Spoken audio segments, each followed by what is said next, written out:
visi labą dainą. Jeigu apie žemaitiškus raštus ar apie žemaitų kalbą, čia tokio gražio veito prie senovinių pastatų, tai kitą apie nenurokauti, nu kažką pot, net man tokiam jau biški pagyvenusiam tas rokauti žodis telšius į toks kažką ne visai įpras, bet didelė gražus.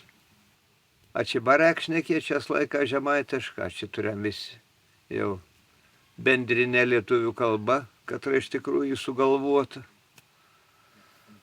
Šnekėjom juk vieni apkiti kitą, Dzūkelė pusavam, Suvalkietė pusavam.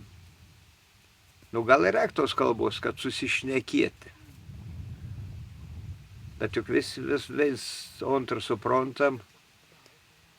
Ir juokingiausiai, kad du žemaitė, biški jau krimten mokslu, ypač jeigu Vilniau Kaunį gyven, nu jau tų neprašnekinsi. Tai jau įpagėdant.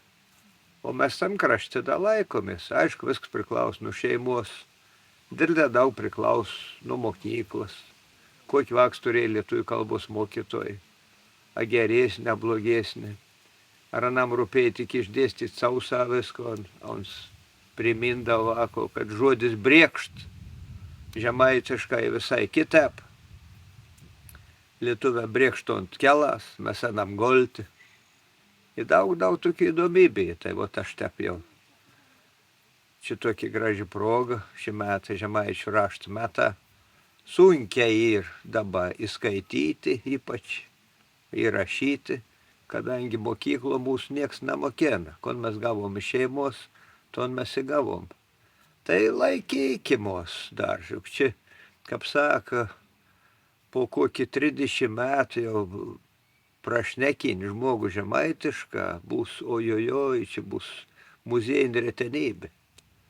Ir aš vat baigdams, tai kitą noriu pasakyti, kad keravokiam, kon gražią turėm, kon gavom su mamos peinu ir čia tikra nesarmata. Jeigu žmogus mokda pašnekėti, parokauti žemaitišką.